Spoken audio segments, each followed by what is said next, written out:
কথা বলতে চাই। জনাব আব্দুল পার্থ, আপনি একজন রাজনীতিবিদ হলো আমি আপনাকে খুব রেট করি একজন রাজনৈতিক বিশ্লেষক হিসেবেও, যে মানে যেহেতু আপনি টক শোতে প্রচুর আপনাকে কথা বলতে হয়, অনেক প্রশ্নের জবাব দিতে হয় এবং অনেক ক্ষেত্রে আপনাকে বিভিন্ন ভবিষ্যতে কথা বলতে হয় এবং এর অনেকগুলি আমার স্বীকার করতে দ্বিধা নেই, অনেকগুলি মিলেও যায়। আমি এই জন্য আপনাকে একটু একটু একটু ফরওয়ার্ড লুকিং প্রশ্ন করতে চাই যে গত কয়েক বছর ধরে জনাব তারেক রহমানই আসলে বিএনপির হাল ধরে আছেন। বেগম খালেদা জিয়া চিকিৎসার জন্য লন্ডন গেলেন, শেখ হাসিনা জনরোষে বাংলাদেশ থেকে বিতাড়িত। রাজনীতির এই পরিবর্তনটা আপনি আসলে কিভাবে দেখছেন? নতুন নেতৃত্বে নতুন রাজনীতির সূচনা কি হতে চলেছে? বিশেষ করে 90-এর পর যদি আমরা আওয়ামী লীগ ও বিএনপির শাসনকাল যদি বিশ্লেষণ করি, সরকারে বা ক্ষমতায় এলে মানে এটা একটা এই প্রশ্ন বারবার হচ্ছে যে তারা যে গণতান্ত্রিক থাকবেন, কর্তৃত্ববাদী হবেন না, সেরকম কি মনে হচ্ছে? মানে এই নেতৃত্বে যারা আছেন, এটা তো অবশ্যই ঠিক জনাব তারেক রহমানই আসলে 20-22 বছর ধরে অন্ততপক্ষে দলের ডেপুটির হালটি ধরে আছেন, কিন্তু মানে এই নেতৃত্বের ক্ষেত্রে কি কোনো পরিবর্তন আসছে? ব্যক্তি মানুষ না, আদর্শের দৃষ্টিভঙ্গির আপনি কিভাবে দেখছেন? একটু আপনাকে ধন্যবাদ খালেদ, আপনি তো অনেক ওয়াইড একটা প্রশ্ন করেছেন আমাকে। আমি একটু ব্যাকগ্রাউন্ডে যাব। দেখুন, আপনি সমষ্টিগতভাবে যদি বাংলাদেশের রাজনীতির অবস্থা দেখেন, গত 17 বছরে যে একটা ভীতির সংস্কার, ভীতির একটা সংস্কৃতি আমাদের রাজনীতিতে ছিল, যার কারণে 17 বছর কিংবা 20 বছরে ভালো মানুষগুলি রাজনীতি থেকে দূরে সরে যায়। এই কারণে অফকোর্স একটা ভ্যাকুয়াম সৃষ্টি হয় রাজনীতিতে। কারণ 17 বছর আপনি জানেন যে কোনো রাজনীতি করতে গেলেই একটা গুম খুনের একটা ধারণা ছিল, বা মানুষ রাজনীতিবিদদের উপরে কেন জানি এমন, মানে কেন জানি বলবো না, মানুষের যথেষ্ট রিজন ছিল রাজনীতিবিদদের থেকে দূরে সরে যাওয়া।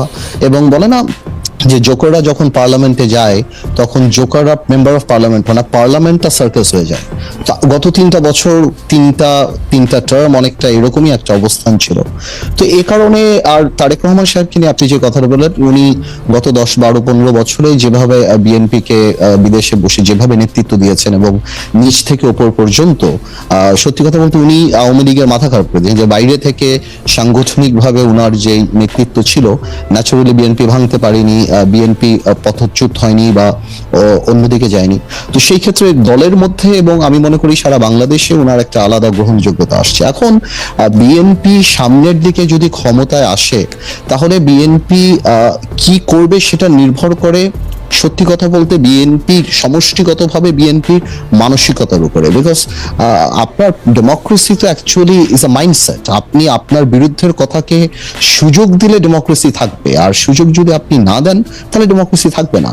তো এটা সম্পূর্ণরূপে একটা মাইন্ডসেটের ব্যাপার। এখন বিএনপি যদি ওনার কর্মকাণ্ডে বা বিএনপির কর্মকাণ্ডে যদি সেই রিসিপিয়েন্ট বা ওই রিসিভিং এন্ডে থাকতে পারে বা ওই মানসিকতা থাকতে পারে, এবং এই 17 বছর এত কিছু দেখার পরে যে আপনার রাষ্ট্র পরিচালনায় ব্যর্থতা বা পতন, বা যেটা পতন বলবো না, আওয়ামী লীগের তো, যেটা আমি আপনাকে আনঅফিসিয়ালি বলেছি যে আওয়ামী লীগ এমন একটা রাজনৈতিক দল যার বাংলাদেশে শুধু রাজনৈতিক পতন হয় না, এই সামাজিক পতনও হয়েছে। যে এই ধরনের সামাজিক পতন আগে হয়নি। বিকজ আওয়ামী লীগের অবস্থানটা, আওয়ামী লীগের অ্যাট্রসিটিটা, আওয়ামী লীগের দুর্নীতি বা সবকিছু একটা হাউস ওয়াইফের কাছে, একটা সাধারণ শিশুর কাছেও চলে গিয়েছিল, এবং এই লাস্টে যে গণহত্যাগুলি। তো আমি সেটাই বলবো যে এখন তো আর নির্দিষ্ট শত্রু লাগবে না আমাদের পতনের জন্য। আমরা যদি আওয়ামী লীগ থেকে শিক্ষা না নেই, আমরা যদি ডেমোক্রেসি প্র্যাকটিস না করি, তাহলে অদৃশ্য শত্রু আমাদেরকে সেটা করে দিতে পারে।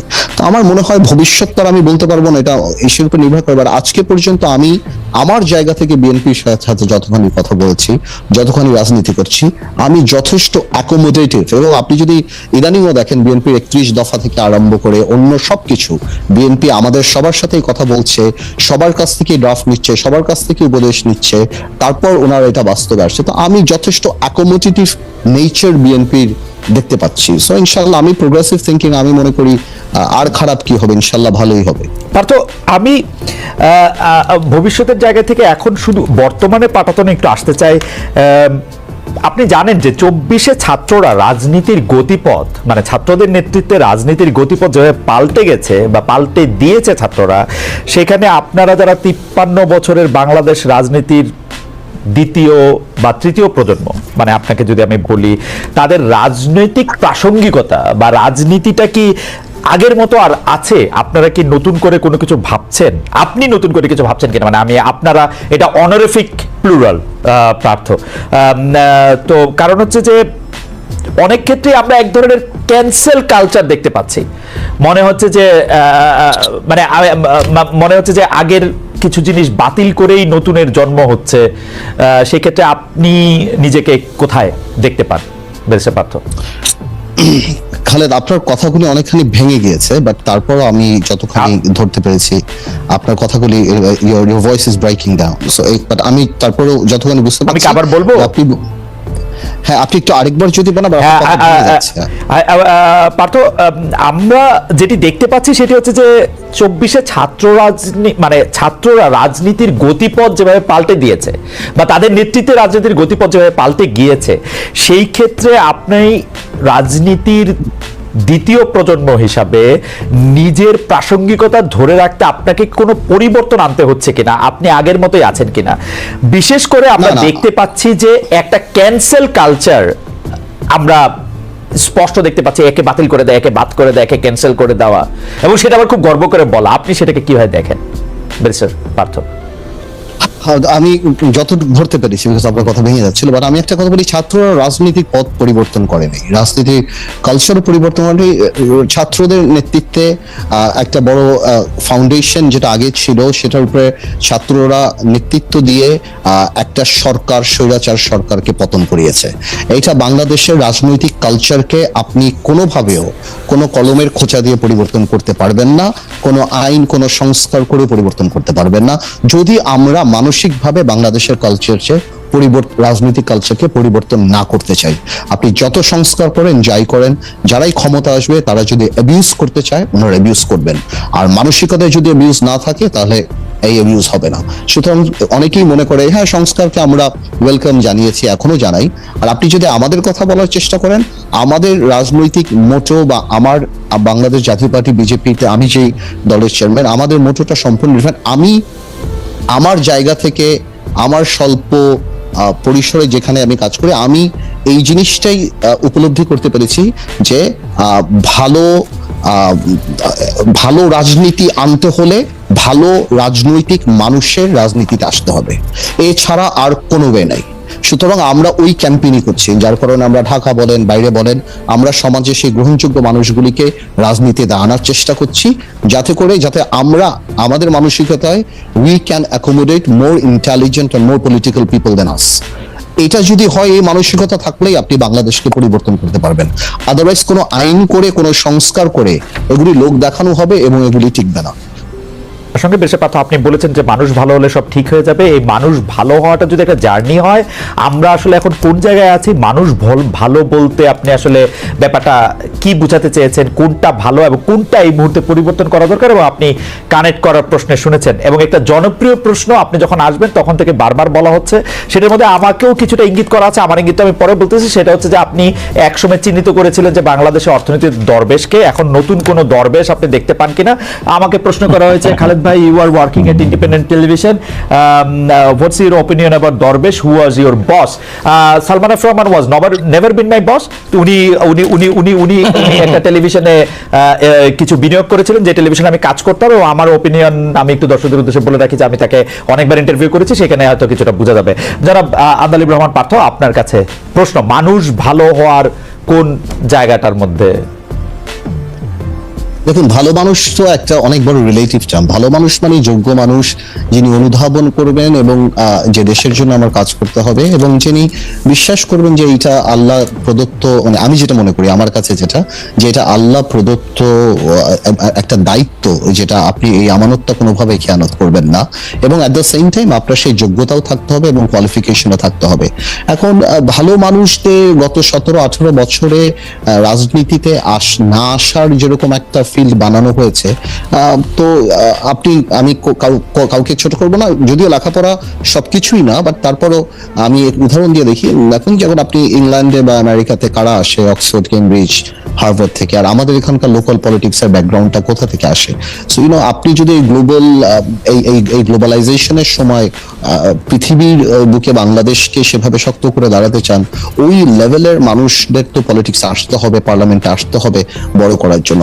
আজ থেকে থেকে 30-40-50 বছর আগে কারা রাজনীতি করতো, কোন লেভেলের লোক রাজনীতি করতো, আর এখন আজকে কারা বাংলাদেশে রাজনীতি করতে ইচ্ছুক, কারা মেম্বার অফ পার্লামেন্ট হতে ইচ্ছুক।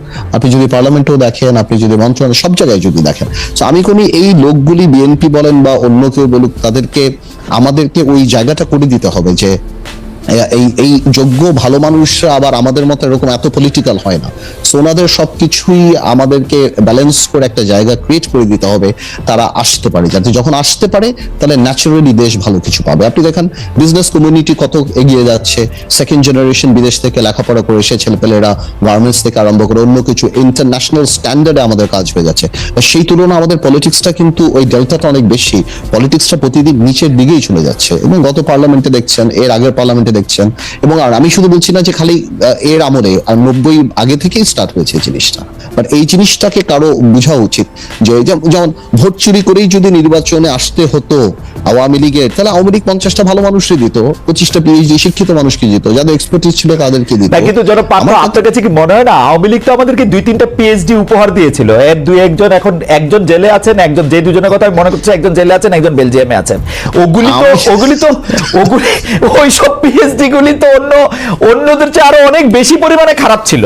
মানে না, আমি এই জন্য প্রথমে বলে নিয়েছি যে লেখাপড়াই সবকিছু না। আমি এই জন্য কিন্তু ডিসক্লেইমার দিয়ে দিয়েছি যে লেখাপড়াই সবকিছু না, বাট সবকিছু মিলিয়ে ভালো সমাজে গ্রহণযোগ্য পারসেপশন যাদের, ভালো এক্সপার্টিস যাদের আছে, এই ধরনের মানুষকে, ভালো মানুষকে না, ভালো না কি খারাপ এটা তো আল্লাহ তাআলাই জানে, বাট আমরা যতখানি পারসেপশনে বুঝি এই কারণে। আর আপনি একটু পারমিশন দিলে মাহি ভাই কিছু মনে না করলে আমি একটু মাহি ভাইয়ের ব্যাপারে একটু কথা মাহি ভাই দুই একটা কথা আসলে এত সহজ সরল, মানে আমার হৃদয় ছুঁয়ে যায়, আমার এই জিনিসটা। যেমন মাহি ভাই স্ট্যাটাসটা নিয়ে বললো এটা ব্যক্তিগত। মাহি ভাই, আপনি রাজনীতিতে আমার চেয়ে সিনিয়র। মাহি ভাই, রাজনীতিতে আপনার ব্যক্তিগত জিনিস পাবলিকেশন হয় না, পাবলিকেশন যা হয় সেটা পাবলিক, ব্যক্তিগত জিনিস ব্যক্তিগত। আপনি যখনই এই দেশনেত্রী খালেদা জিয়ার অসুস্থতার ব্যাপারে আপনি স্ট্যাটাস দিবেন, দ্যাট ইজ পাবলিক, অ্যান্ড মানুষ সেটাকে তখন মনে করবে এটার মধ্যে পলিটিক্স আছে, এটার মধ্যে অন্য কিছু আছে। যদি না হয়তো এত অসুস্থ ছিল যখন খালেদা জিয়া বা দেশনেত্রী এবং খালেদা জিয়া, ততক্ষণ যখন আপনি স্ট্যাটাস দিয়েছেন কিনা, হঠাৎ এখন আপনি স্ট্যাটাস দিচ্ছেন কিনা, সেগুলি কিন্তু আপনার ক্রিটিকরা সবাই যাচ করবে। আপনি কোনোভাবেও আপনি এই ডিফেন্সটা দিতে পারবেন না। আমি বলছি যে এটা ব্যক্তিগত হলে এটা আপনার অফিসিয়াল ফেসবুকে আসবে। মানে আমি কোনো defence number 1 that's what I am saying. ভাই আপনি বলেন, বলেন, পাত্র শেষ করুক, আপনি বলেন। আমি ডিফেন্সের কথা বলছি, আমি বলছি যে আপনি খুবই, আমি শিওর আপনি খুবই ব্যক্তিগতভাবে টাচড হয়ে যেন you lost your father few days back আপনি স্ট্যাটাসে দিয়েছেন, এবং আমি এটা বিশ্বাস করি, আমি নোইং ইউ, আমি আপনাকে বিশ্বাস করি যে আপনি একদমই সহজ সরলভাবে এটা দিয়েছেন, কিন্তু পাবলিক পারসেপশনটা কিন্তু আলাদাভাবে যায়, যখনই আপনি পাবলিক মনে বলেন। আরেকটা কথা আপনি বারবার বলেছেন যে আপনি বিকল্প ধারার মুখপাত্র, এটাতেও আমার মনে হয় যে মুখপাত্র ছাড়াও কিন্তু মাহিবা আপনি বিকল্প ধারার one of the major decision making বডির একটা প্রমিনেন্ট মানুষ। তো সুতরাং আপনাকে যখন মূল্যায়ন করা হয়, শুধুমাত্র মুখপাত্র হিসেবে মূল্যায়ন করা হয় না, যে কোনো কারণেই হয়তো আপনাদের পলিটিক্যাল সিদ্ধান্ত, অফকোর্স বি চৌধুরী সাহেব অনেক বড় রাজনীতিবিদ ছিলেন, আপনাদের পলিটিক্যাল সিদ্ধান্ত আপনাদের, কিন্তু শুধু মুখপাত্র যদি আপনি বলেন তাহলে আপনি আপনার উপর ইনজাস্টিস করবেন, কারণ অফকোর্স আপনি ডিসিশন মেকিং প্রসেসে অনেক প্রিডমিনেন্ট রোলও আপনি প্লে করেন বিকল্প ধারায়। আমি প্রশ্নটা করে যেতে চাই, আপনি যদি দেশপ্রেমের জায়গায় আপনি নিজেই নিজেকে নম্বর দিচ্ছেন যে এটা আসলে খুব বেশি দেশপ্রেমের পরিচয় আমরা দেখতে পাই নাই, আমরা সেই জায়গায় যেতে চাই নাই, কারণ হচ্ছে যে আপনি যদি নিজেই বলেন যে আপনি আসলে দেশপ্রেমের পরীক্ষায় শেষে উত্তীর্ণ হন নাই, তাহলে এটা নিয়ে আর কিছু বলার থাকে না। কিন্তু আমরা আপনার কাছে দেশপ্রেমের সংজ্ঞা জানতে চাইবো মাহি ভাই। আমরা একটু জনাব আন্দালিব রহমান পার্থের কাছে যেতে চাই যে আন্দালিব রহমান পার্থ, আপনি কি মাহি ভাইয়ের বক্তব্যের প্রেক্ষিতে কিছু বলবেন কিনা? তাহলে আমরা একটু দেশপ্রেম নিয়ে। না, মাহি ভাই আমার কথা হলো যে মাহি ভাই যেই কথাগুলি বললো, ঠিক আছে, মাহি ভাই এরপর তো আর কোনো কথা থাকে না, এই যে জিনিসগুলি হচ্ছে কোনো কথাগুলি থাকে না। কিন্তু আমার প্রশ্ন একটাই যে মাহি ভাই কাছে আমি জানতে চাই যে মাহি ভাই, আপনি যেটা বললেন যে 18তে ভুল হয়েছে, এমন কি কেউ ছিল না যে আপনাকে বলবে যে এটা ভুল হচ্ছে? মানে was it an honest mistake or was it a willful mistake that you chose to take? এমন কি কেউ ছিল না যে জনগণের বিরুদ্ধে মাহি বা তোমরা যেও না, এটা লাভ হবে না, বা 24-এর ইলেকশনে যেও না, তোমাদের ব্যক্তিগত অবস্থান থেকে তোমরা যেটা প্রমাণ করার চেষ্টা করছো, ওর চেয়ে ন্যাশনাল ইমেজে, ন্যাশনাল জায়গাতে নির্বাচনটা বয়কট করা আরো বেশি তোমাকে জনসম্পৃক্ত করবে, যে এই জিনিসগুলি কি আপনাদেরকে কেউ কখনো বলে নাই? So was it a wilful mistake that you chose to take, or was it an honest mistake you thought যে আপনি করবেন? বিকজ এই দুইটা মিস্টেককে, পলিটিক্সে তো মিস্টেক বলতে কোনো কথা নাই। পলিটিক্সে একবার ট্রেন চুত, লাইন চুত হয়ে গেলে ওই 120 কিলোমিটার দূরে রাউন্ড অ্যাবাউট ঘুরে আবার ফেরত আসতে হয়।